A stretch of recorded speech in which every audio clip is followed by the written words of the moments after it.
पूर्व विधायक रहे हो तुम, और कई बार, कम से कम इस बात की इज्जत रख लो, इसी बात की इज्जत रख लो कि लोगों ने तुम्हें विधायक बनाया था, इस बात की इज्जत रख लो। परंतु नहीं, तुम्हें तो कुछ प्रॉब्लम है। देवयानी जी, इनको चेकअप करवाइए, इनको साइकेट्रिस्ट से दिखाइए, इनका दिमागी संतुलन ठीक नहीं है। ये सरेआम वीडियो डाल के औकात पूछते हैं हमारी।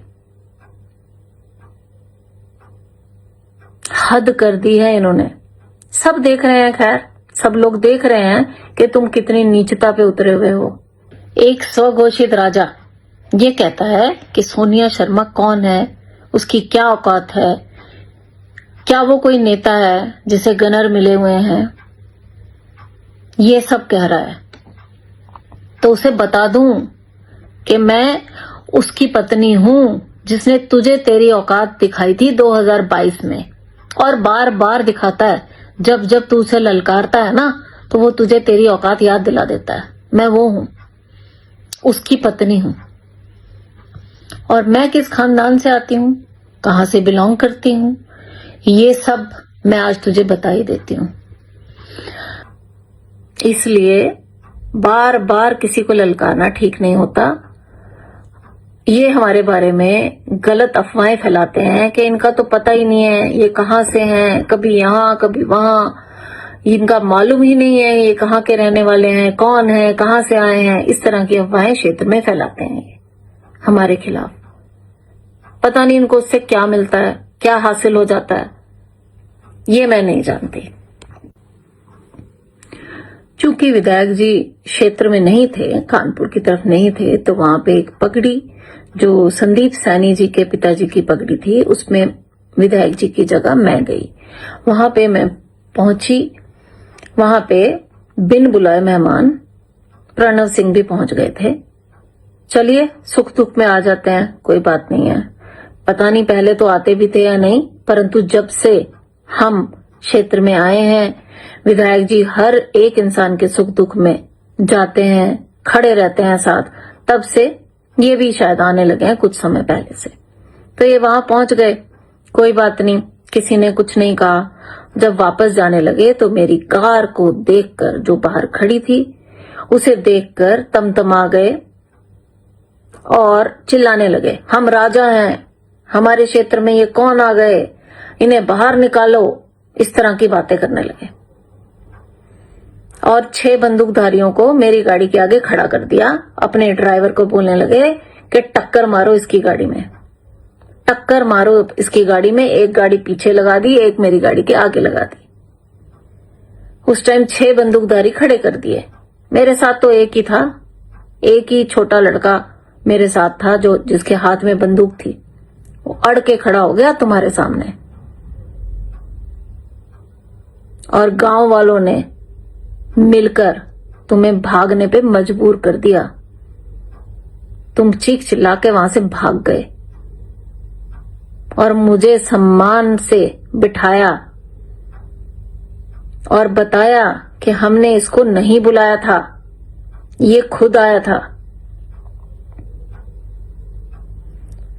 तो ये है सोनिया शर्मा की औकात, ये है मेरा सम्मान क्षेत्र में।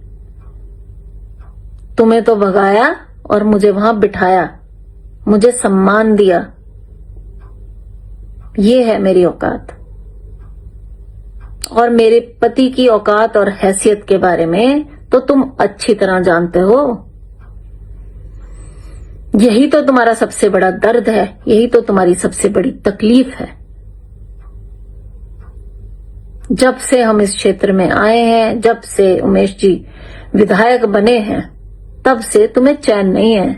तुम एक भी रात चैन से सोए नहीं। कभी भी आके लाइव गालियां देने लगते हो। विधायक जी के अलावा विधायक जी के परिवार को भी गालियां देते हो, गंदा बोलते हो।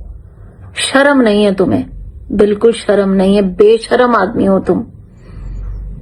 क्या कोई जनप्रतिनिधि ऐसा देखा है? हमने तो कोई ऐसा देखा नहीं कि जो इतनी बेशर्माई पे उतर आए। हारने के बाद पचा ही नहीं पा रहा हार, बेकार में परिवार को भी इन्वॉल्व करता है बीच में। ऐसा आदमी परिवार को छोड़ो बिरादरी को भी ले आता है बीच में। बिरादरी बेकार में अपनी बिरादरी को भी बदनाम कर रहा है। बिरादरी, गुजर बिरादरी समझदार लोग हैं, समझते हैं वो तुम्हारे बारे में कि तुम कैसे हो। उत्तराखंड के पूर्व विधायक रहे हो तुम, और कई बार। कम से कम इस बात की इज्जत रख लो, इसी बात की इज्जत रख लो कि लोगों ने तुम्हें विधायक बनाया था, इस बात की इज्जत रख लो। परंतु नहीं, तुम्हें तो कुछ प्रॉब्लम है। देवयानी जी, इनको चेकअप करवाइए, इनको साइकेट्रिस्ट से दिखाइए, इनका दिमागी संतुलन ठीक नहीं है। ये सरेआम वीडियो डाल के औकात पूछते हैं हमारी। हद कर दी है इन्होंने। सब देख रहे हैं, खैर सब लोग देख रहे हैं कि तुम कितनी नीचता पे उतरे हुए हो। किस लिए? चुनाव में अब ज्यादा समय तो रह नहीं गया। चुनाव के लिए मेहनत करो ना, चुनाव के लिए मेहनत करो। हम भी चुनाव में हैं, हम भी मेहनत कर रहे हैं। तुम तो एक पार्टी से जुड़े हुए हो, हम निर्दलीय मेहनत कर रहे हैं। जनता को डिसाइड करने दो कि उसे कौन चाहिए, उमेश कुमार चाहिए या प्रणव सिंह चाहिए। ये जनता को डिसाइड करने दो। इस तरह लड़के भिड़ के, चिल्ला के, झूठ फैला के, बिरादरी का नाम ले लेके, बिरादरी को बीच में डाल डाल के, महल की दुहाइयां देकर इस तरह की ओछी हरकतें मत करो। मेहनत करो। चुनाव के लिए नेता बहुत मेहनत करते हैं, बहुत मेहनत करते हैं चुनाव लड़ने के लिए। मेहनत करो। तुम्हें पिछले 4 टर्म बिना मेहनत किए मिल गए ना, क्योंकि यहां पे तुम्हें तुम्हारी औकात दिखाने वाला कोई था नहीं। अब आ गया तो अब तुम्हें गली गली, मोहल्ले मोहल्ले घूमना पड़ेगा। अब तुम्हें हर गांव में जाना पड़ेगा वोट मांगने के लिए। ये होती है नेता की औकात। जो चुनाव में आते हैं, जो चुनाव लड़ते हैं, उन्हें जनता के आगे झुकना पड़ता है, झुक के वोट मांगना पड़ता है। ये होता है नेता। जनता बनाती है नेता। राजा, ये जो तुम्हारा घमंड है ना, राजा, वो तो सम्मानित जनता, क्षेत्रवासी तुम्हें इज्जत देते हैं, सम्मान देते हैं। तब तक तुम राजा बने रहे। अब सबको पता चल गया तुम झूठे राजा हो, तुम्हारा टाइटल भी नहीं है, तुम ना कहीं के चैंपियन रहे, ना तुम कहीं IFS ऑफिसर रहे। सारे भेद जनता के आगे खुल चुके हैं, सारे तुम्हारे झूठ खुल चुके हैं। और हाँ, मेरे पति के बारे में जो तुम झूठ बोलते रहे कि बलात्कार का मुकदमा, बलात्कार कहाँ है? सिद्ध कर दिया क्या तुमने? कोर्ट में कहीं सिद्ध हुआ है तो बताओ ना जनता को। क्यों नहीं दिखा रहे हो? अब क्यों चुप होके बैठ गए? दिखाओ कौन सा लंबित है और कौन सा आरोप सिद्ध हो गया, बताओ मुझे। ऐसे तो कोई भी कह देगा। तुम जिस एक लड़की के ऊपर नोट उड़ा रहे थे, अगर हम भी कह दें कि तुमने उसका बलात्कार किया है तो कोई रोक लेगा हमारी जुबान? बन गए तुम भी आरोपी। 2 मिनट लगते हैं किसी पे आरोप लगाने में, परंतु उसे सिद्ध करके दिखाओ, तब वो आरोपी होता है। जब तक ये सिद्ध नहीं होगा कि मुकदमा चला और उसमें क्या हुआ, ये तो सिद्ध करो। एक तुम और एक वो तुम्हारी बहन, तुमने उस बेचारी लड़की को बार बार कोर्टों में घसीटा, बार बार, कभी लोअर कोर्ट, कभी हाई कोर्ट, कभी सुप्रीम कोर्ट। क्या मिला? कुछ भी नहीं, क्योंकि जो सच नहीं है वो कैसे साबित कर लोगे तुम लोग? शर्म आनी चाहिए तुम्हें। इस्तेमाल किया तुमने उमेश कुमार के खिलाफ, जगह जगह उसे घसीटा, कभी लोअर कोर्ट में, कभी हाई कोर्ट में, सुप्रीम कोर्ट में, हर जगह। पता नहीं क्यों इतनी तकलीफ है तुम्हें उमेश कुमार से कि कुछ ना कुछ आरोप लगा के रहो, मगर सिद्ध कुछ भी नहीं कर पाते तुम, कुछ भी सिद्ध नहीं कर पाए आज तक। फैक्ट्स पे बोलना चाहिए इंसान को, झूठी अफवाहें मत फैलाओ। कभी कुछ, कभी कुछ, कभी परिवार, कभी माँ, कभी बीवी, कभी दोस्त। इतनी गंदी चीजें तुम बोलते हो, इतना बुरा बुरा तुम बोलते हो, शर्म नहीं आती तुम्हें? तुम्हारे तो परिवार को भी तुम पे शर्म आती होगी, बिरादरी को, समाज को भी तुम पे शर्म आती होगी। मैं तो बिरादरी से, सर्व समाज से बल्कि कहना चाहती हूं कि इनको समझाओ, इन्हें बताओ कि क्या होता है एक जनप्रतिनिधि, क्यों ये इस तरह की हरकतें करते हैं, सबको बदनाम करते हैं, अपने समाज को, अपनी बिरादरी को, अपने लंडौरा रियासत को, अपने खानपुर विधानसभा को, सबको बदनाम कर रहा है ये आदमी। इस तरह की हरकतें करके सबको बदनाम कर रहा है। मेरा ये मैसेज, मेरा ये वीडियो खानपुर के हर इंसान तक पहुंचना चाहिए। हर एक उस आदमी को पता चलना चाहिए कि इस तरह तुम किसी पे भी उंगली उठा दोगे और वो चुप रहेगा, ये संभव नहीं है। कब तक? मैं भी कहती थी अपने पति को, मत जवाब दो इसे, मत जवाब दो, पर कब तक ना दे जवाब। जब अपने परिवार पे आती है तो बोलना पड़ता है।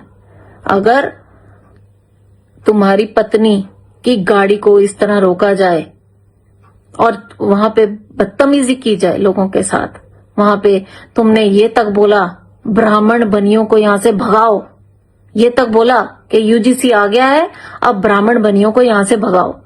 शर्म नहीं आई तुम्हें ये बोलते हुए? वहां पे जो पगड़ी में बैठे थे वही ब्राह्मण ही थे जो वहां पे पूजा करवा रहे थे।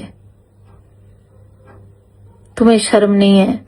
किसी को भी कुछ भी, सैनी समाज को तुम इतना गंदा बोल के आए कल, उन्हें बेइज्जत करके वहां से निकले, तभी सब लोग इकट्ठे हो गए थे। उसी टाइम सब लोग इकट्ठे हो गए थे कि ये इस आदमी को अब हम देखेंगे। उसी समय समाज के सब लोगों ने डिसाइड कर लिया था कि किसका सम्मान करना है और किसका नहीं, कौन किस लायक है। बस मैं जनता को, वहां के अपने भाइयों को, बहनों को, वहां के क्षेत्रवासियों को यही बताना चाहती थी कि ये इंसान गलत फहमी में जीता है। ये सोचता है मैं ही सब कुछ हूं। बंदूकधारी खड़ा करके डराना चाह रहा था हमें। क्या करना चाह रहा था? 6 बंदूकधारी सामने खड़े कर दिए मेरी गाड़ी के। क्या हुआ उससे? देख लिया सबने, पता चल गया सबको कि कितना गुंडागर्दी फैला रखी है तुमने। डर का माहौल बनाना चाहते हो, पर यह संभव नहीं है। उत्तराखंड है ये। मैं माननीय मुख्यमंत्री जी से भी प्रार्थना करूंगी कि देखिए, आपकी पार्टी का एक पूर्व विधायक, एक नेता किस तरह प्रेजेंट विधायक की पत्नी की गाड़ी के सामने खड़ा होके बदतमीजी कर रहा है। जाति सूचक शब्द हमें कहे उसने, हटाओ ब्राह्मणों को यहां से। क्या मतलब है इसका? क्यों हटाएं? और ये होता कौन है हटाने वाला? हमें गर्व है ब्राह्मण होने का, गर्व है हमें। हर इंसान को अपनी जाति पे गर्व होता है।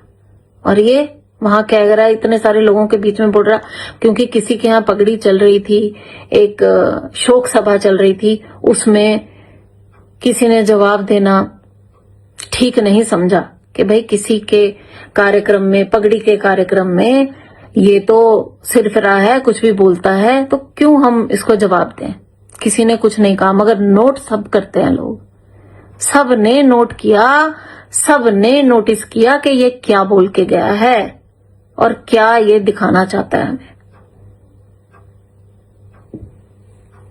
मुझे मजबूरन ये वीडियो बनाना पड़ा, नहीं तो मुझे इस तरह के वीडियोस बनाने का कोई शौक नहीं है। ना मैंने आज तक कभी बनाए, ना कभी मैं बोली, ना मैं बोलना चाहती हूं इस विषय पे।